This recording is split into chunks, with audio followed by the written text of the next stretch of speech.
Chapter 8. The Sirens. Part 2 of 4. Carter leaned over the laminated map and pressed a finger on a fork in the river. It's the police HQ that's going to give us the most problems. Going through the center of town is the quietest way to pass through, but the HQ presides over the two bridges along our route. Then let's not do it quietly, Smithers interjected. Command said they can spare one airstrike for us. We recon the area, call in the strike, and while the UP-4 is scrambling for cover we make our escape across the far bridge. Toon scanned the chart that had been made 2 years ago and had dry erase updates on it in various colors. We're on the far southeastern side of Rome and Barry is on the northernmost edge. Why couldn't we have flown in from the north and bypassed the town entirely? I can answer that, Badgers perked up. The Air Force cleaned up a corridor for us to drop in from Atlanta, but if you go 10 miles north of Rome the only thing that'll be flying out there are the wild weasels and surface-to-air missiles. This was the quickest and safest way here. Plus we don't want a direct insertion to cause the imps to purge their computer mainframe. Toon scrunched her snout in contemplation before dropping the matter. Then let's make sure we come up with a good plan of action.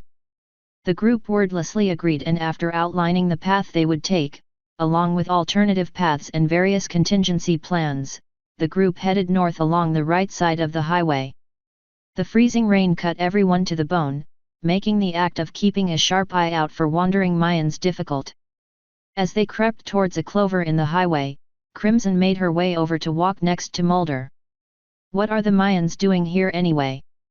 The field agent was unsettled by the question as the paratroopers preformed a sweep of the next section of road. I'm not sure what purpose it serves, but they're erasing every trace of the town. Smithers motioned for silence as a group of cultists in a trio of large orange dump trucks full of debris appeared further up the road. The agents and soldiers did their best to ignore the cold and dove into the water-clogged ditch on the side of the road to go unseen by the drivers as more trucks drove by from the western fringe of Rome. The ponies were worse off than the humans thanks to the water reaching up to their necks as they crouched low in the flooded ditch. The two earth mares remained dry thanks to the excellent quality of their clothing, but Conrad and Alexia suffered far more as water slipped inside their clothing from their open wing slits.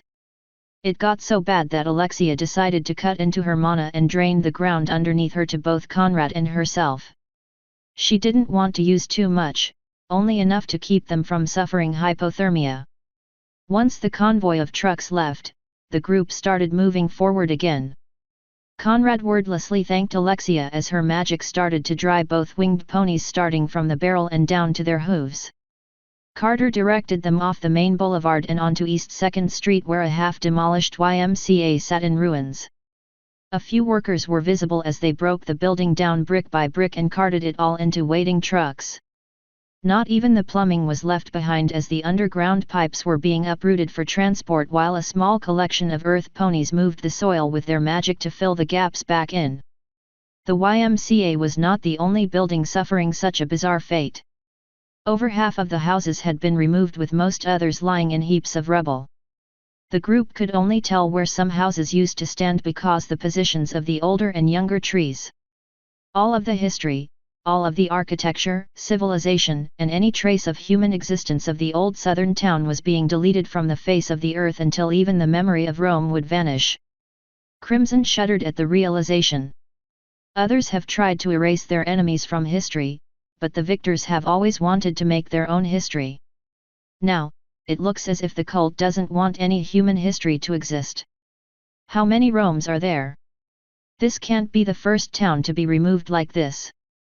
Were it not for the YMCA being much lower than the street, the workers might have spotted the paratroopers as they made their way past a still intact liquor store and onto a bridge that spanned the Etowah River.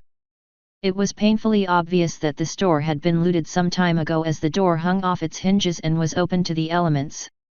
When the surrounding area was not only clear of Mayans, but also void of buildings, Mulder spoke to the pale yellow mare at his side. As far as we know, they've kept the essentials intact, the main water line, power, and the roads, and bridges are all still there for the time being. But all the commercial areas, the empty homes, not even religious sites are being left untouched. The cult is erasing the town from existence. It was one thing for her to realize that truth herself, but to hear another come to the same conclusion drove it home. They're being very methodical about it, Crimson had to half shout to be heard over the rain. Mulder wiped his eyes to try and see more clearly. That's why there's no point in airstrikes. The cultists are already destroying everything on their own. If we sent a bombing run on the police HQ or the college, we may kill a few, but we'd only be doing them a favor in the end. Except for us to use as a distraction, Crimson commented. True enough. The whole area in front of them was a freshly planted forest that had every side road unearthed and replaced with sod. Only the main thoroughfare between the bridge they just crossed and the one that spanned the western side of the Oost-Inaula River still remained. Were it not for the old maps the two federal agents had back in the gas station, Alexia would have thought the place was a national park. The Alicorn was flabbergasted by the evidence before her. This makes no sense at all. Why conquer a place only to give it all over to nature? If the quarry dust are coming to colonize the planet, then shouldn't the Mayans be building infrastructure for the coming colonists? Or at the very least clear the forests so it's easier to build a colony. The semi-loose woods and hilly terrain masked the squad's movements up until they got within 100 yards from the second bridge. Unlike the first one, this bridge was guarded by several red-skinned cultists and 2 Pegasi were perched on top of the supports watching the river with an umbrella keeping the equines dry. The sight of the 2 ponies made Alexia's blood boil. They can't all have been lied to like Birdie was. Not that I could try revealing myself in the middle of the enemy camp. Smithers lined her squad up along the trees and called for the group to bunker down so the workers by the side of the river would be unable to see them in the deluge. There were few streetlights still intact. The dense cloud cover coupled with the downpour made the occupying cultists turn the lights on so there was better illumination as the historic buildings of Broad Street were picked apart and removed at a steady pace. While the bridges themselves had little in terms of actual guards, there were well over 100 workers who were predominantly Mayans. Nevertheless, a few scattered dashes of color marked the presence of over a dozen ponies. If there were any complaints about the rain, none were audible to the soldiers barely a football field's length away. Off in the distance an open-air stadium was visible, thanks to the elevation of the squad's position and the lack of anything over 10 feet tall between them. It also made the still intact police department clearly visible. Smithers let Badgers stay with the men to keep watch while she met with the intelligence agents to work up a plan. The 6 of them were on the highest ridge along the eastern flank. "We're not getting through there without a fight," she said in with a hiss as she got close enough to speak. "No, we're not," Carter agreed. "It looks like we'll need that distraction after all. And I don't think a singular airstrike is going to cut it." Alexia nodded in agreement.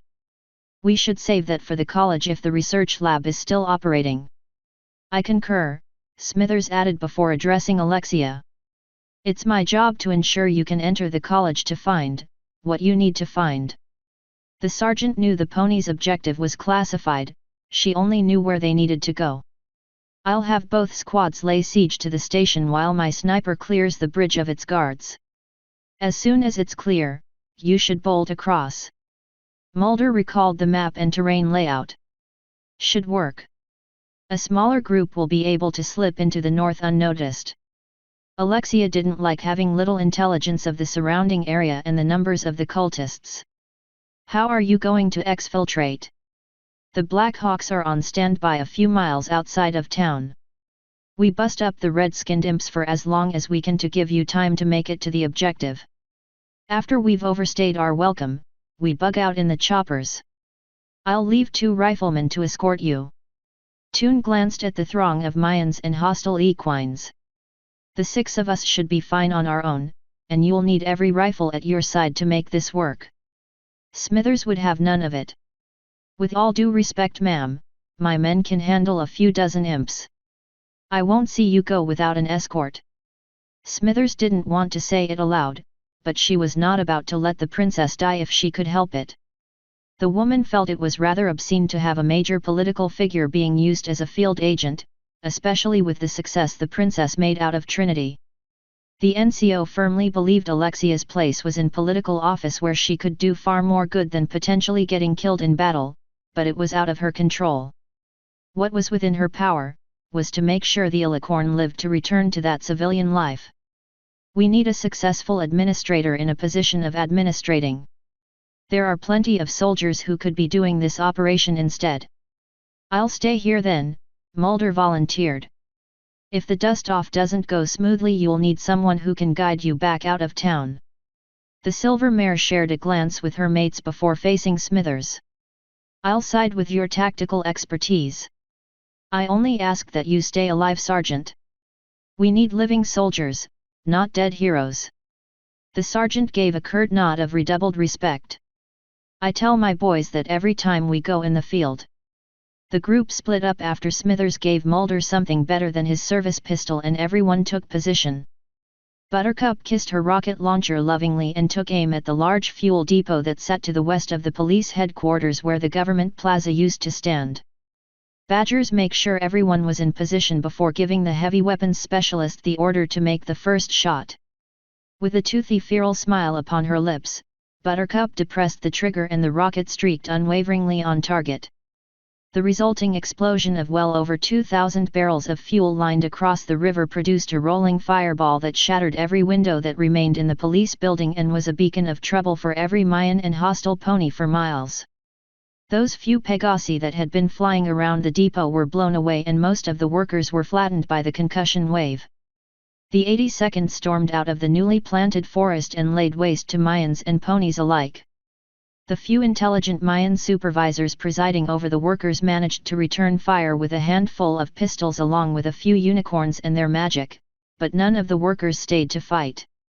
The worker Mayans were of low intelligence and fled the terrifying assault. Some jumped into the freezing rapid river, others scattered in all directions. The few pony workers were more successful in their flight from the sudden threat. No one was prepared for a direct assault. Badger's squad waded through what few cultists stood and fought back after the explosion and swept the cultists from the entire bank of the river from one bridge to the other. Smithers led her men to the police HQ and wiped out all the local logistics managers in charge of the Mayan efforts in destroying Rome. The paratroopers were on the attack, and it was what they were best at. As the 82nd enacted their part of the operation, Alexia followed Carter past the western bridge that sat on the fork in the river. The group ran along the eastern bank of the south-flowing river while every cultist's attention was fixed on the firefight. Loie and Snake had volunteered to be the intelligence agents' escorts and the 2 soldiers, 1 FBI and 4 CIA agents ran into the northern section of the city proper where many buildings still stood in whatever condition they were left in during the evacuation. As Carter led them along the abandoned streets towards their destination, Toon felt the familiar soothing song of Reed's congregation in the back of her mind. Even through the exertion of galloping through the relentless rain, keeping her footing from slipping on the wet grass or pavement and keeping an eye out for any hostiles that might spot them, the Alicorn's worshippers were heard. Yet due to her current surroundings and the warning she received in the gas station, Alexia thought it meant that a siren was nearby. She used her magic to click the radio to the group's chosen frequency. Siren nearby. Carter couldn't hear anything from his position a few meters behind her, but didn't want to risk one of them being pulled away by the nigh irresistible psychic song. He spied a half-demolished pet shop on the other side of the street and pointed Snake, who was directly behind him, towards it. We need to make for cover and try to determine its location. As one, the group piled inside the building after Loie kicked the door open and swept the lobby along with Snake to make sure no surprises waited for them. The entire grooming, kennel, and storerooms walls were blasted open to the elements from a long-ago disaster. The front lobby had several dog and cat toys lying in overturned stands, making footing slightly difficult. Carter moved by the shattered north window to scan the path ahead of them. Even if the rain wasn't there, the road forward was up a moderately steep incline and there were still a few mostly intact buildings that made seeing very far from the pet shop difficult. As everyone nestled themselves against various walls or countertops, the federal agent gave his best advice to counter a siren's attack. If you stay focused on your self-identity and the mission at hand, the siren's influence will be too diluted to affect 7 people. A trace of fear shot through the group's eyes as they nodded in adherence. Carter crouched below a broken window surrounded by mildew-stained animal-themed wallpaper. He tried to block out the pitter-patter of the heavy rain, the breathing of those around him, and the distant staccato of gunfire to see if he could hear the telltale signature of a siren. After 20 seconds of searching, nothing seemed out of the ordinary. He scanned the dim-lit room for the silver alicorn. "Are you absolutely sure you heard a siren?" Alexia didn't like his slight accusatory tone. "I still do, but it's very faint. I can barely hear it over the rain." The FBI agent frowned at the certainty in her voice.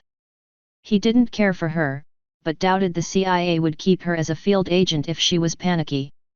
"I can't believe someone with the power she wields would crack at the threat of a siren." Lowy spoke out from his position by the front door, which barely hung in pieces to its hinges. "Think that horn of yours might be acting like an antenna and picking one up early." Loki agreed quickly. "You said that spike of yours is directly connected to your brain. Maybe you're more sensitive to them." The silver mare was about to discount such claims, but it fell flat in her mouth. "I'm not exactly familiar with psychic attacks. But I did see psychic abilities in action before, just not ones like this." She didn't want to elaborate that it was from Garduth in Africa because it was classified information. Snake listened in while huffing in disbelief about the wild situation. 3 years ago, if someone told me I'd be hanging out with magical talking ponies and fighting psychic red-scaled imps, I'd have laughed him out of the building. Carter wasn't interested in how she could hear it, only that she was. "Can you tell where it's coming from? It should be compelling you to move towards the siren." Toon tried to focus on the pleasing sound. It's almost like she tried to describe the noise, but it was just barely audible at all. The only thing she could tell was that it was pleasant to listen to. She focused on it intently, trying to find a way to put it into words so she had an excuse to take enjoyment out of listening. "Alex?"